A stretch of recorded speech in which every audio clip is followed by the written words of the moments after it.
Hello. Welcome to the Simply Together show today on the 21st of November. It's grey out there. I think it's raining. It doesn't look nice, and I don't even know how cold it is because I haven't been out there. But Nike, is it cold? It's cold.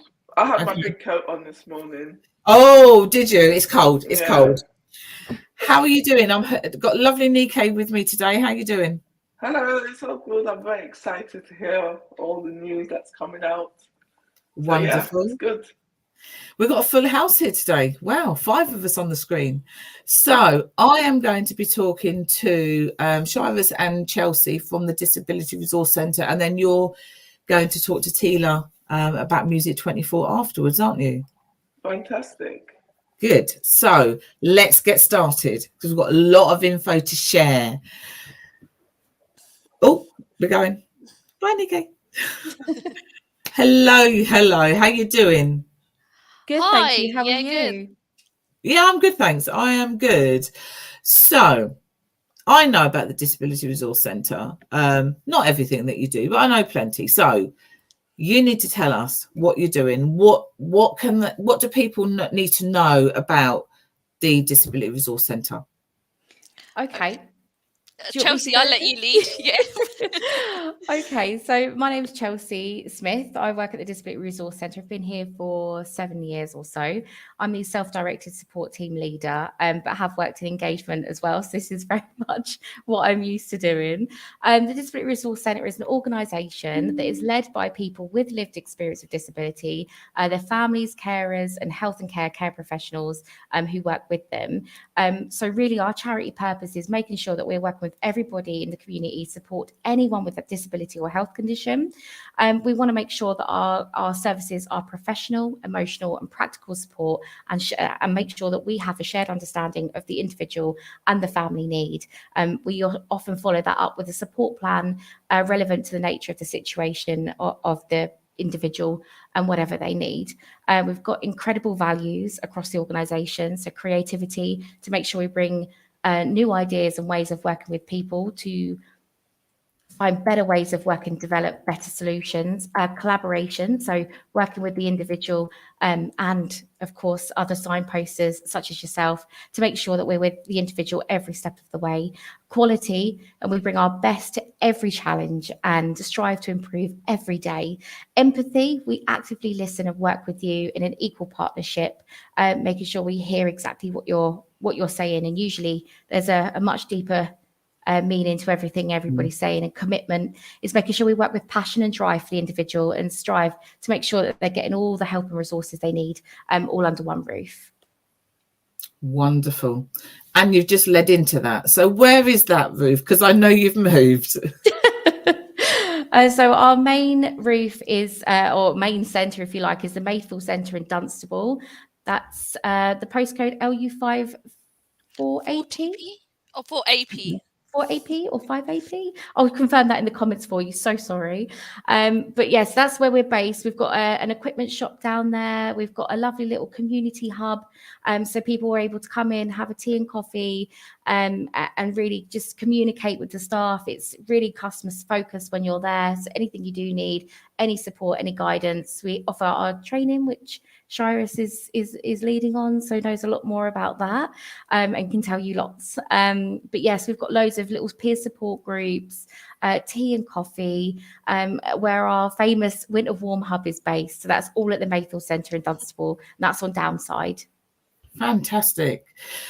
So there's lots of things that you offer, absolutely loads and loads of things. I mean, my background was social care, so we've hired equipment, we've been there and done training, directed people there who need information around benefits and stuff like this. There's just masses that you actually do. But you touched on training. So is that what your field is then, Shirus? Yes, so we provide training, like we said, and the training at the moment is the Care Academy that we provide. It's part of the Skills for Care. So anyone that's anyone that's an unpaid carer, anyone that's looking to become a aspiring PA as a job. The employers that are looking for PAs or that have PAs, it's all free to them. We provide this online and face to face, just whatever works best for the individual. If they want it online, they could do it at their own pace. If they want it face to face, because some people want to ask more questions, and if there's someone available to answer those questions, Yeah. we provide that as well. And it's just basically giving you the skills to care for someone. It could be someone at home that you're caring for, or it could be like I said, a job that you want to go into. We just provide all those skills, so you go into it knowing a bit more. And sometimes when you're at home and you're an unpaid carer, it kind of just comes to you. If something's thrown on you, you think, oh, okay, I know it. This is the individual that I'm caring for. Just for instance, it might be my brother. If I'm caring for my brother, I think, yes, I know how to do it. I've been like seeing a family member do it, and you think you know how to do everything. But sometimes you just need to improve on those skills. Sometimes you might be Yeah. doing what's right or what you think is right, but without the certain skills, you wouldn't know. So it's just us trying to provide those skills out there, so you're the best, and you're doing the best you can to give the individual, the care that they need. Yeah. We've got a couple of messages on here. So Dee said that she didn't even realize how much you offer, and I think that goes for most people. They don't realize how much you actually offer, because some people will be thinking, oh yeah, you can get equipment from there, and that's it. And then others will think, oh, you can get training from there, and that's it. Whereas you offer so much, absolutely so much. So Dee said, I know people who are unpaid carers who need help, but are worried if they contact the services, they're worried about what may happen. Do you get some of that coming through when you're talking to people? So I think, like you said, not everyone knows what we offer. Chelsea did a fab job of putting everything out there. Even when we were in Pointer's house, we had so much people come in just for equipment. I think majority of it was for equipment, and then they'd speak to one of us, like one of my colleagues, and they'll realize we offer training. There's so much that even if we can't help the individual, we'll always signpost to the next best thing that can. So we won't ever let anyone leave without helping them or signposting them to the next best thing. And with carers, we have a lot of unpaid carers that come. I think when Chelsea used to be the community engagement officer, she was out there letting them know that we do offer a lot of support for unpaid carers. And they didn't know that. And when they do come to us, if it's just advice, we could give that advice. Whether they want to go ahead and take training, it'll be free, and it should normally not affect them because I know that it's a worry if they're on certain benefits. They think, oh, are those benefits going to stop? Or that's a conversation that we could always have. And leading on to that is that we have in-house benefit advisors as well. So sometimes you may be on certain benefits and you may be entitled to more, but you don't know about them. So if you wanted to make an appointment with our in-house benefit advisors, they go through all of your paperwork with you. They go through your situation, and they'll let you know what you're entitled to as well.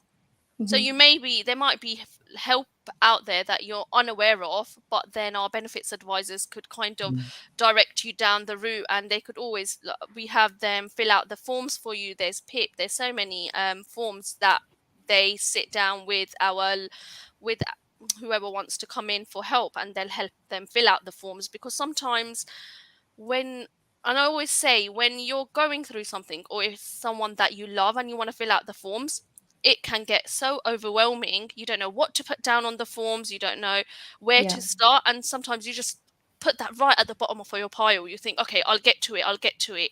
And then when you do get to it, it could, I know that it could be such an overwhelming feeling. And we just try to minimize that for you. So you could come to us, and our benefits advisors, they'll ask you all the questions and how you feel. So you're just giving them a dose of how your daily life is, and they'll take out the bits that they need to put into the form. Yeah. So And I think part of Yeah, part of the wraparound service with that is we do have in-house mental health and wellbeing support as well. So certainly for the likes of our unpaid carers, I saw, people were worried about having the judgment or feeling any sort of way. We do have, specialist people here who are not only carers themselves and have probably had the same fears and concerns. So you've already got that amazing communication method there that we can always work with you, and there is no judgment, so you can talk as freely as you need to, and also get that mental health support as well. It's very more often than not that our carers aren't cared for either, and that's something we really want to hit on to make sure that we look after our carers, because they do amazing work and they don't realize that their job is 24 hours, 7 days a week. Even when they've gone home, if it's like a mum or a nan, that you're constantly thinking on how you can improve the quality of life for the individual. So just making sure you're getting that support that you can offload if you need to, if something's overwhelming, especially if you're supporting someone, like you say, in the comments there, the PIP forms are huge.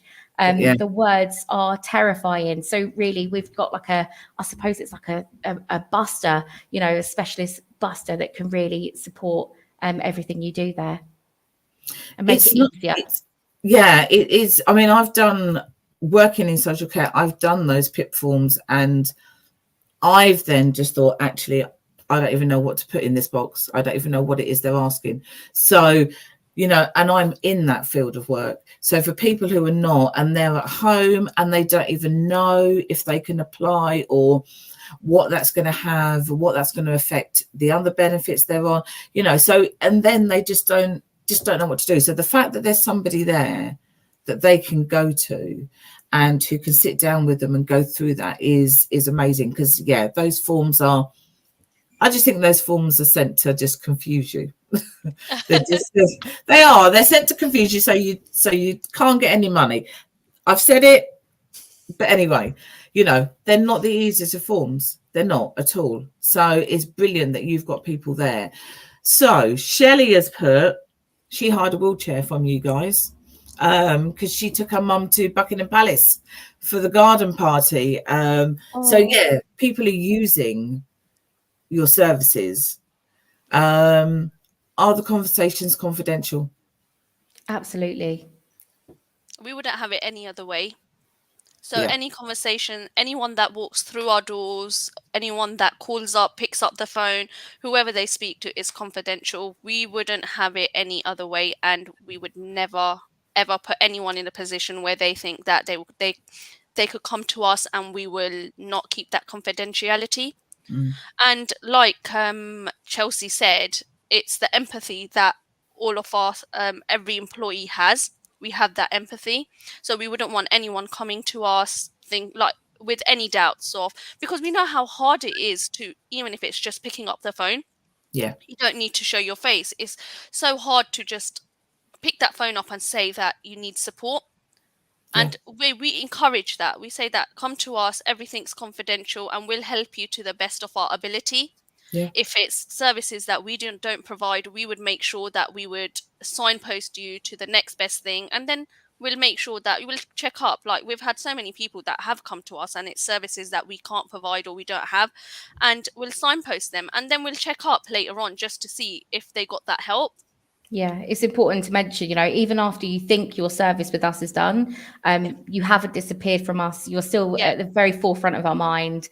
We will call you to make sure you're okay, as part of what we offer, what makes us unique. Yeah. That's brilliant. That is absolutely brilliant. So do you go to people's homes or do they only come to you? So we do have our community central, which is in Luton. So we don't offer that one-to-one service in the home. However, we can offer outreach in certain areas just to support with that. I can see stuff popping up on the screen here. So Trinity and Luton Library, there's always someone there, whether that's benefits. Shiras, you can tell us a little bit more about community central. Yeah, so Community Central is they're mostly based outreach, so they're in the Luton Library, they're in Lucy Community Centre, and that's where you could go in, and we have our benefits advisors there. Kelly is amazing. She runs Community Central, so she'll book you in with whatever service you need. she'll book you in and signpost you to the right colleague, and then they could help you, whether that's blue badges as well. We help with the form filling out for that. Sometimes I know people sometimes think that you have to be on a certain benefit to get a blue badge, but Yeah. if you do have don't completely quote me on this, but if you do have a disability and you've got the hospital notes and doctor's notes to back that up, I'm sure that they could make an appointment and we could fill out the blue badge for you as well. So the form filling, like, we have that service with us as well. So are they at those other places at a certain, is it a certain day, certain time? Yes. So Community Central is Lucy Community Centre. They are Okay. there on a Wednesday. I need to double check. Wednesday, Luton Library. I know my colleagues, Kelly, she's at Luton Library today. So Tuesdays they'll be at Luton Library. Then Trinity Centre, we have our Care Academy running on their in their premises on Monday. Tuesdays we offer the PA employability skills in Trinity Centre as well, and Wednesday it's an online session. But yeah, so it's basically Mondays Trinity Centre someone would be at, Tuesdays it's the Luton Library, and Wednesdays Lucy Farm Community Centre. I know our service user is listening in as well, so because she's left a comment here as well. So if there's anything you want to add, Claire, please do. What is Us, the Claire operational saying? manager.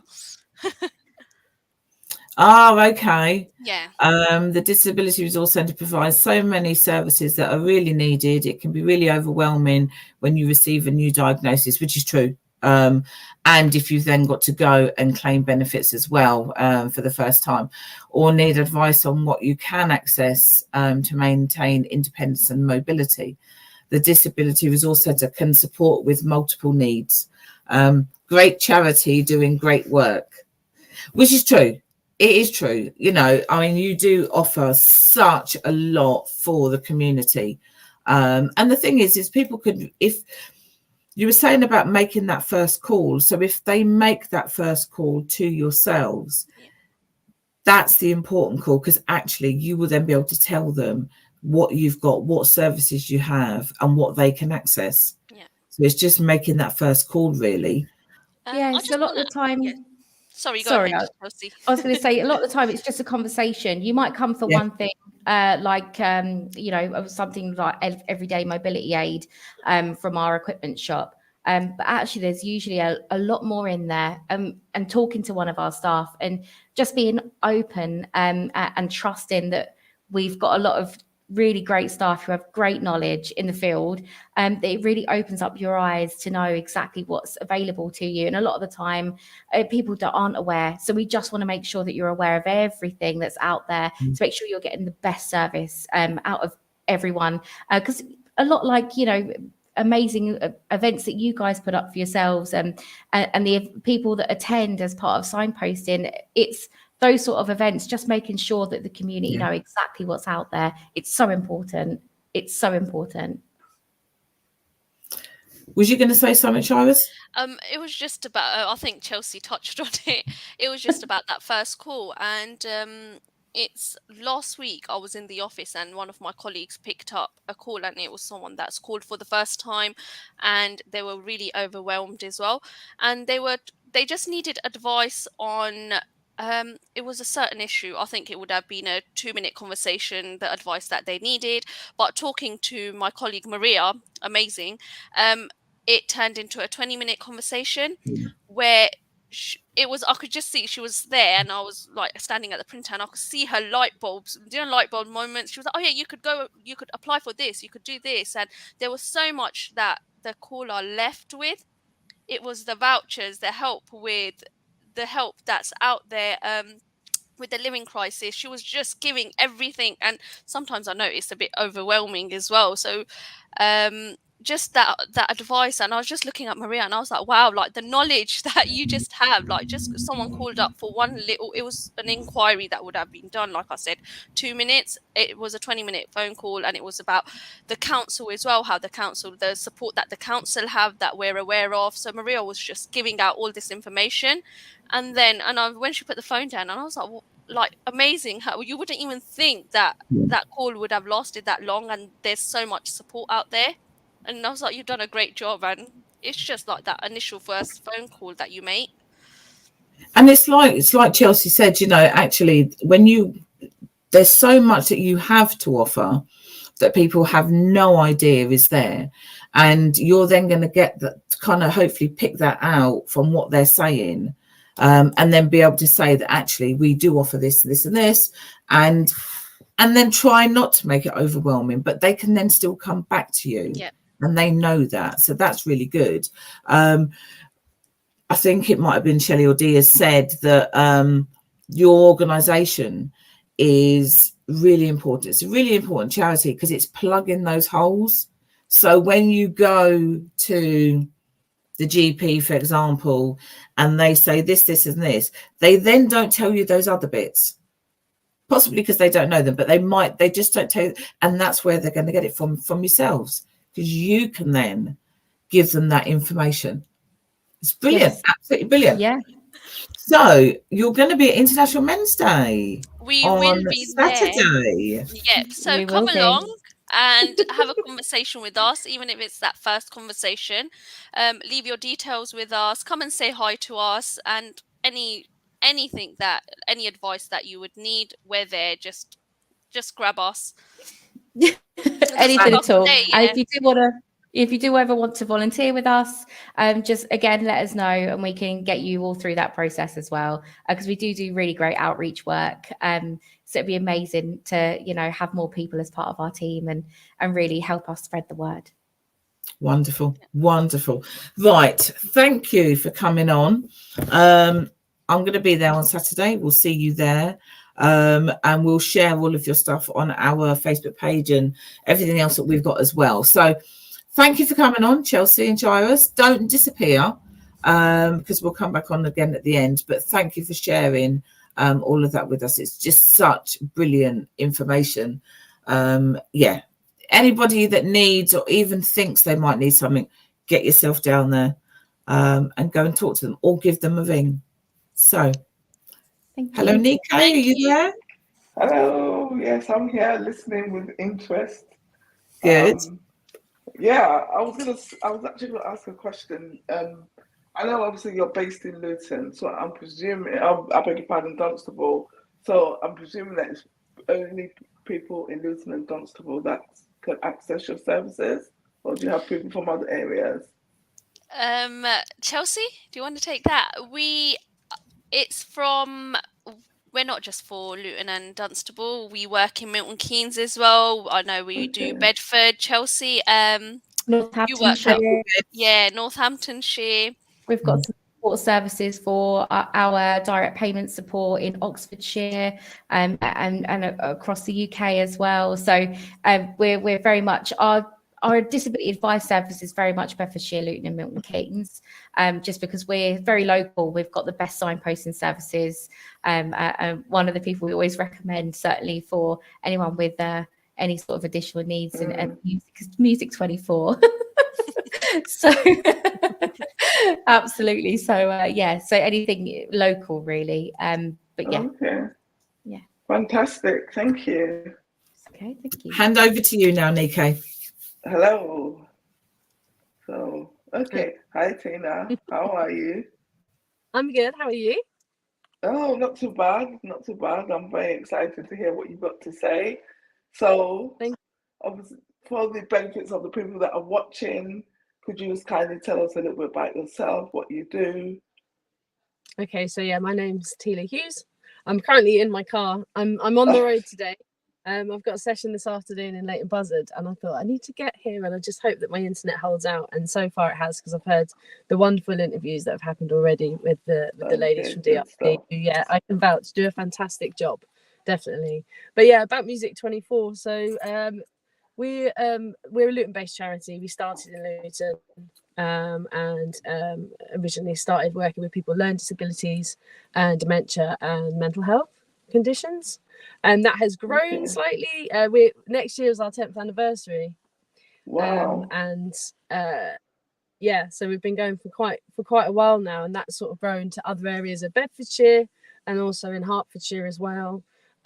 We've got other projects that have kind of developed, which include singing cafes, which is generally for people who are sort of elderly, frail, and just wanted to get out. So it's not diagnosis specific, maybe like the other music support that we give.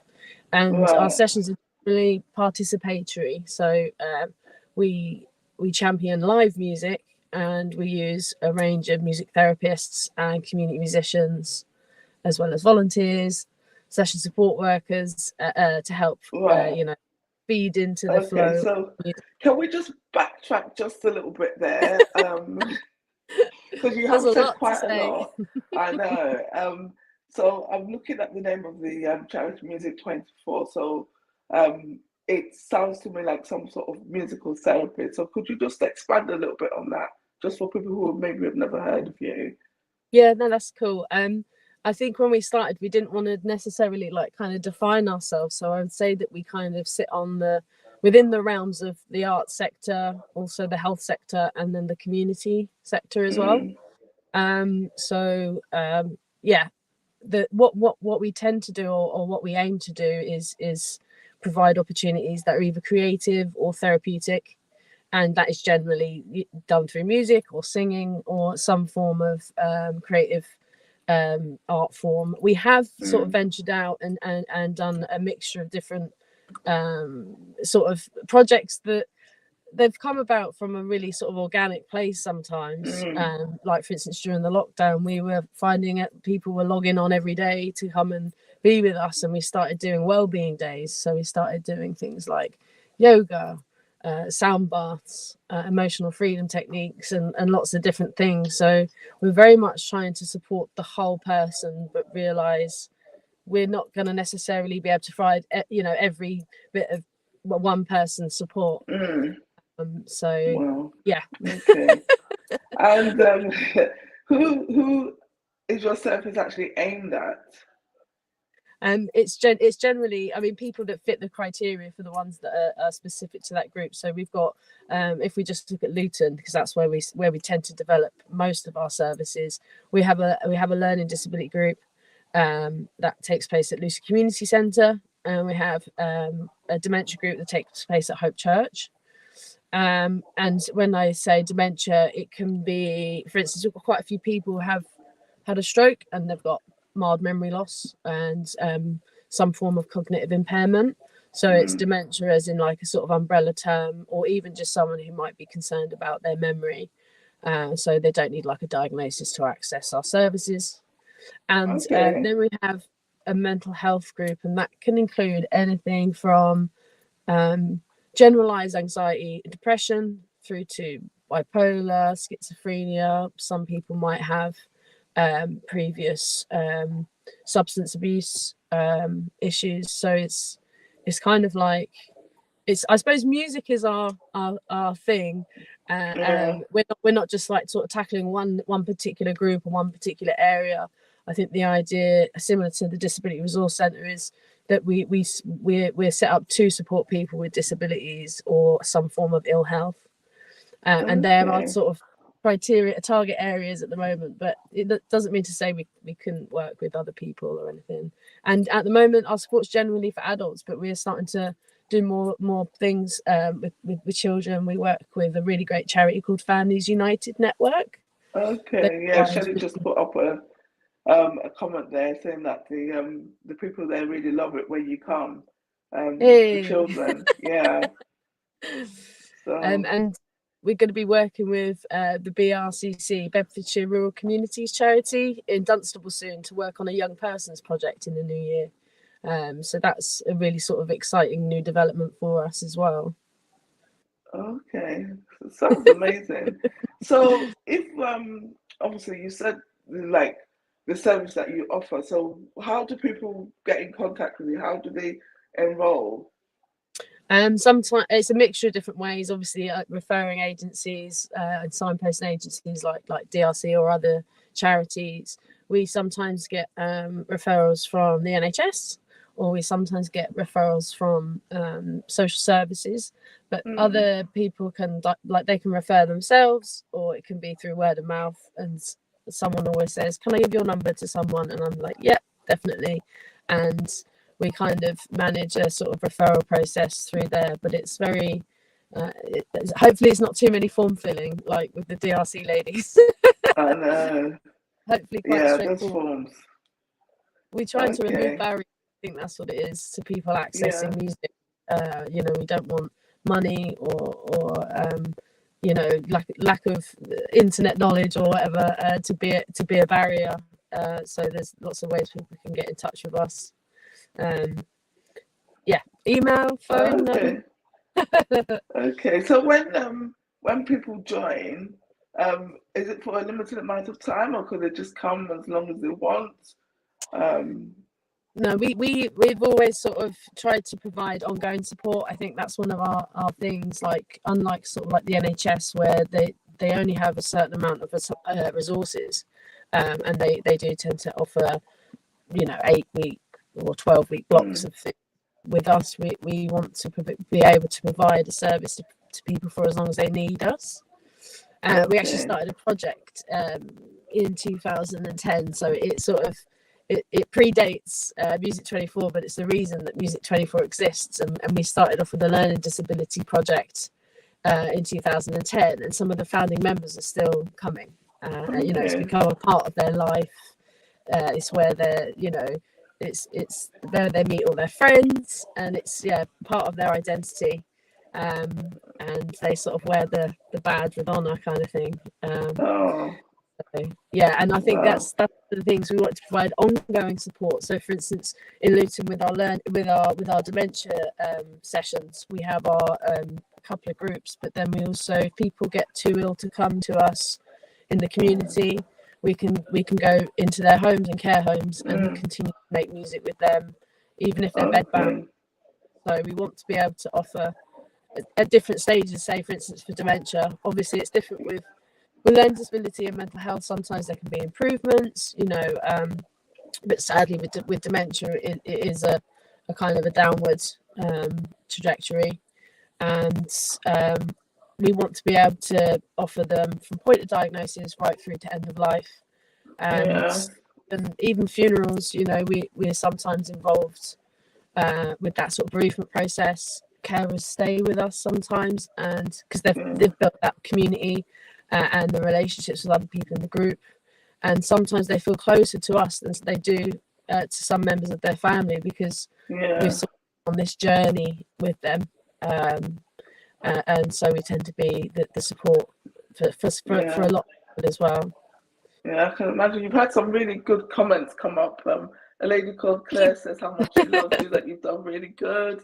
Deez said, mentioned about the connectivity of music for between groups of people, and then she mentioned her mum, her mother-in-law with Parkinson's, and so it does sound like an amazing service there. So how many of you are involved? You know, how many support workers do you have? We've grown quite a bit. I mean, pre-pandemic, we maybe had between maybe 6 leaders, you know, music facilitators. We've now got quite a few freelancers, but they may do 1 or 2 sessions a week, and we've grown quite a lot. And we've actually got, I think, 18 of us, and we've got 13 volunteers. 34 volunteers. Where did I get 13 from? And it's just, I think the message about music is definitely out there now. Like you say about connectivity, I think music tends to touch a different part of us. And it doesn't matter where you've come from. If you're there and you're in that moment together, it gels everybody. It brings everyone in, and it doesn't matter whether they're disabled or able-bodied. It's you're all kind of equal in that sense. So when you have, sorry. I was just going to ask that when you have all the different groups that are coming you know, over a period of time. So does it just go session by session, or do you kind of go towards something? Do you ever put on shows, or is that a silly question? Performance definitely has a role, I think, in what we do, because it just provides an opportunity for people to kind of step up. This is what I'm about, and things. We did something for we were involved with the carnival earlier on this year, and I think some performances are something we definitely want to do, but they can sometimes be a bit of a military operation.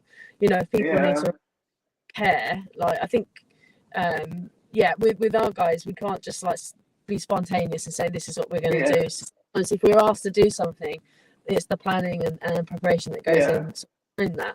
But more recently, we got in April, we became a national portfolio organisation for the Arts Council, and most of our work is participatory. But what we're wanting to do is bring artists in so that they can bring a different genre or style with them. Also, whilst learning how we engage with disabled people, so there's like a bit of a skills exchange going on there. And another element was just that we want to reach out a bit more and I suppose raise the profile of the role of the arts in health, and change people's perceptions, you know, highlight their abilities rather than what they can't do. And I think it can definitely be something that happens with the arts. So we want to be out there more. It is sometimes really tough because all our different sessions happen different days and times, and you know, you're looking at someone's week might be completely different each day, and you don't want to like leave anyone out. You know, if they feel like they're missing out on something, that's really hard.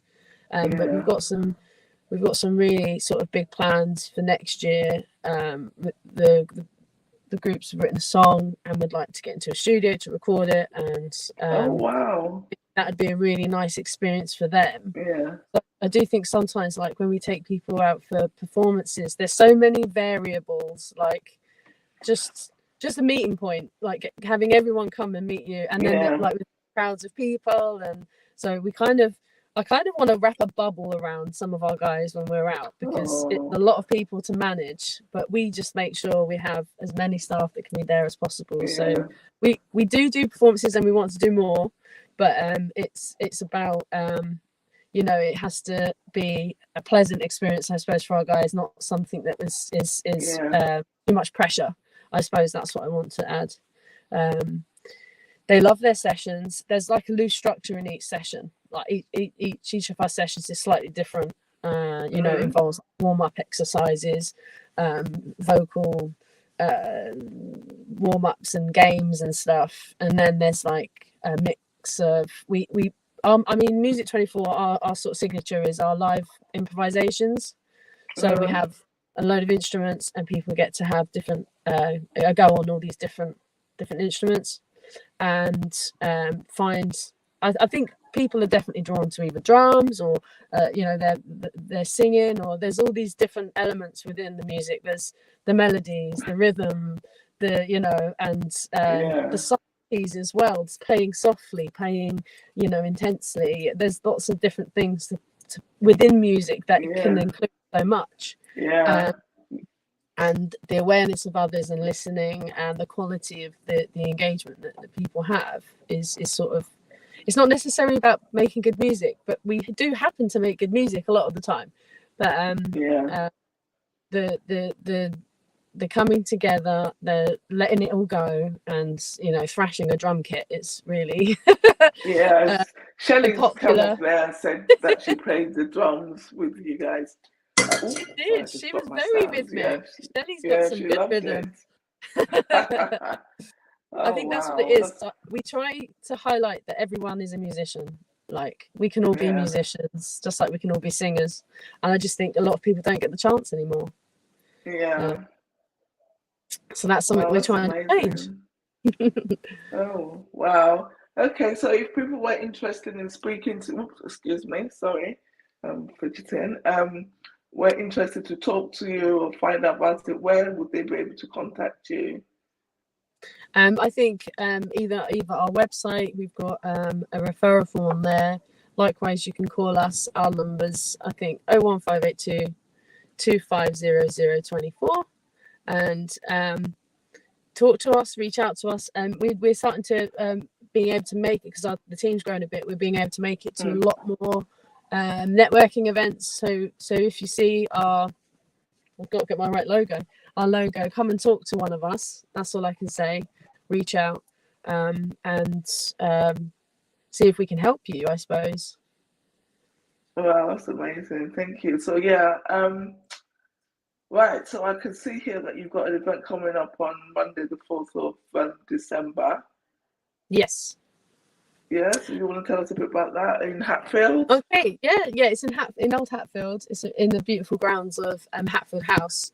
And we've managed to make a really lovely alliance with Father Darren there, he's one of those sort of priests who, he's just so approachable. He's young, he's energetic, he's actually had like he's got a bit of a story himself, so he can really relate to people.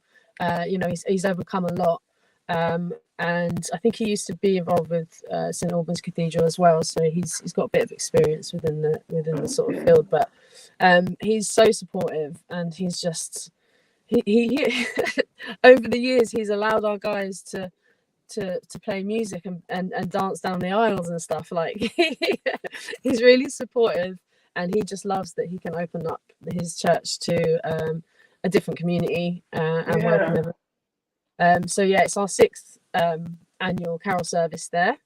We started in 2018, and it brings together, I think, a lot of the different people within the dementia community in Welwyn Garden City. But it's not just for people with dementia. We also have lots of other people come, just general Joes, who are supporters of our work, and then people from the local care homes, people from other sort of day centres, so people with learning disabilities come. And I think what makes it dementia friendly, because I sometimes get people ask me, what's a dementia friendly carol service? And I think from our perspective is I suppose when someone's caring for someone with dementia, they worry sometimes about taking their loved one out, because they might be moving, or they might want to get up and move around the space, or there might be some involuntary sounds, or people might speak and think they're whispering and they're not, and there's just this understanding, I suppose, in our space that we're welcoming you regardless of however your dementia may be affecting you. We try to make it so that some of the hymns, some of the Christmas carols originally have like 5-6 verses, and we will really only try and do 3. So because I think there's that thing about the pace that it sets is about we don't want people to be bombarded with words, or it's at a pace that hopefully people with dementia can maintain their concentration and not feel like they're sitting there and can fall asleep and kind of get bored. So the flow of it's nice. It's mixed in with some performances, like we have a local school choir that always comes. Then there'll be really nice readings. We try to make it sort of not strictly Christian. The priest, Father Darren, does the old school Lord's Prayer as well. So it'd be the Lord's Prayer that some people might remember that they perhaps did at school, and so he kind of adapted to something that will be more relatable to sort of people in their 50s, 60s, 70s who've had dementia. And it's just a snapshot rather than it being a long drawn out service. It's about it being in bite-sized chunks for someone with dementia. And then we have afterwards. Some people stay, some people they have to go, that's fine. But we kind of, the party carries on for those that can stay with us for a little while longer. And we have presents and mince pies, and it sounds amazing. It might have been Shelley or Dee. They put up that it's the friendliness of it rather than it being exclusive, because obviously that allows you to just be yourself without having to worry. So that does sound interesting. I would never have thought of music in that context at all. So it's really been really interested to hear about it. I think it's holding the concentration of someone. I think that's what we're kind of used to within the music. Yeah. If someone becomes disinterested or feels confused, they can be irritable, and it can, someone can come in fine and then, it can turn. And likewise, someone can come in and they're not in a good way, but we can bring them back round kind of with the way that we deliver things and the way we approach providing something like this. Oh, wow. That's amazing. Thank you. Honestly, I've really enjoyed it. I could have just continued. I forgot. I was just... Do you know, you've only got your room for a little bit longer, Yeah, I'll tell you about it. But no, it's really interesting because I would never have thought of it.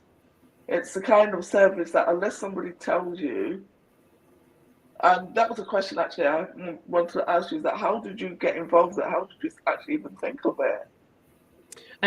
There was a few, the Dementia Carol service or Music 24 or...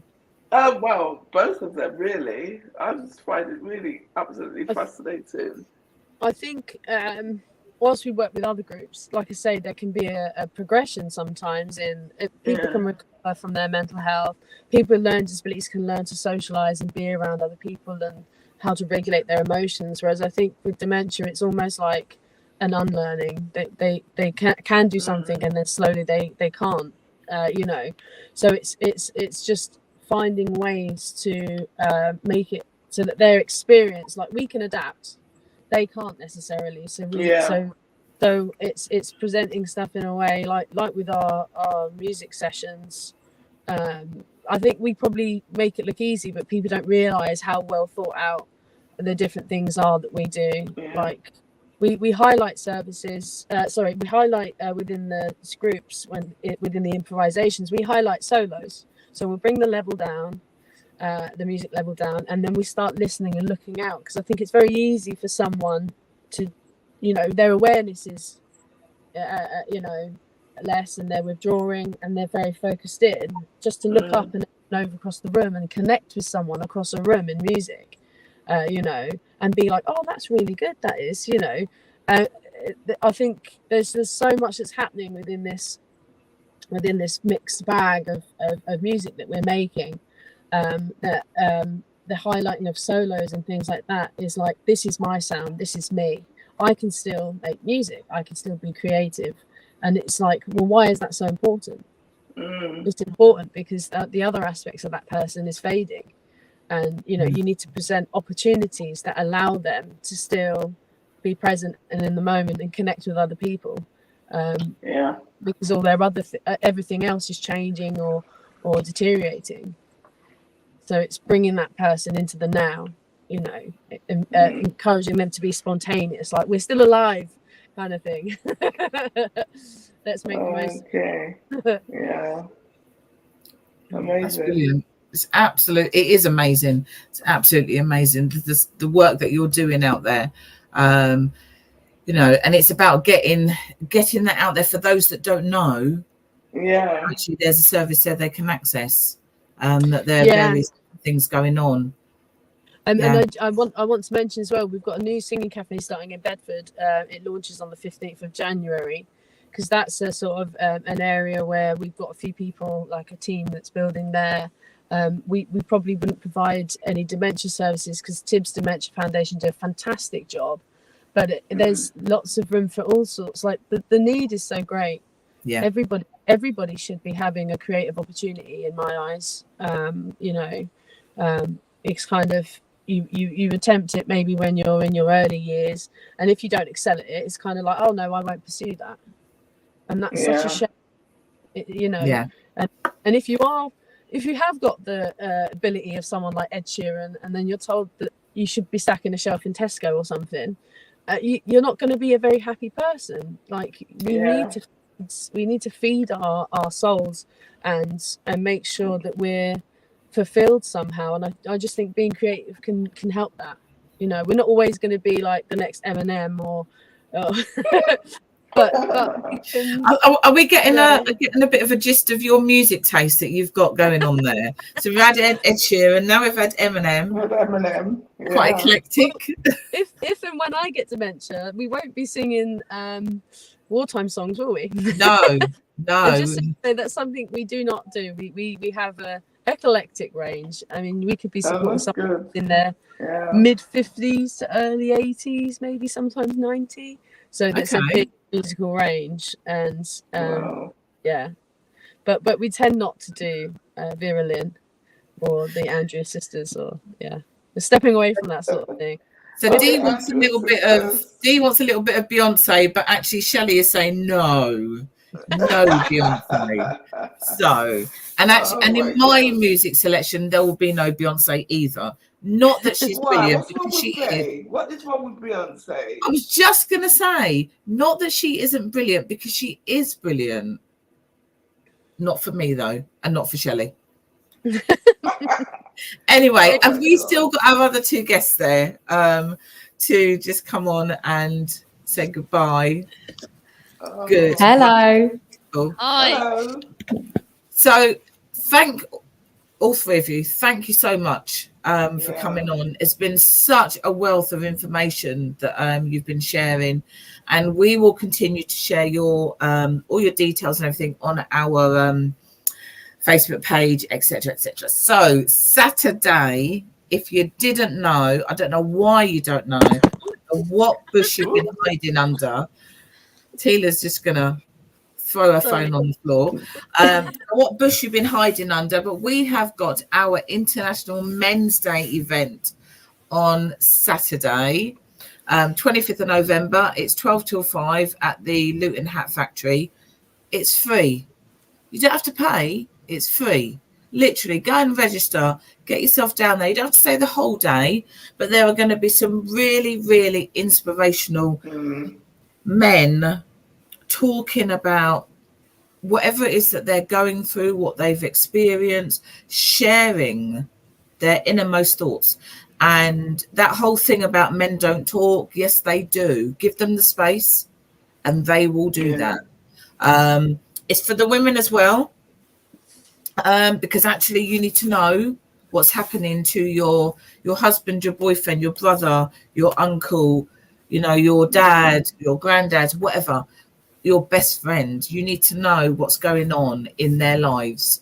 So Saturday, International Men's Day event, 25th of November, Hat Factory, 12 till 5. What else do you need to know? You just need to come down, pop in, come and see us.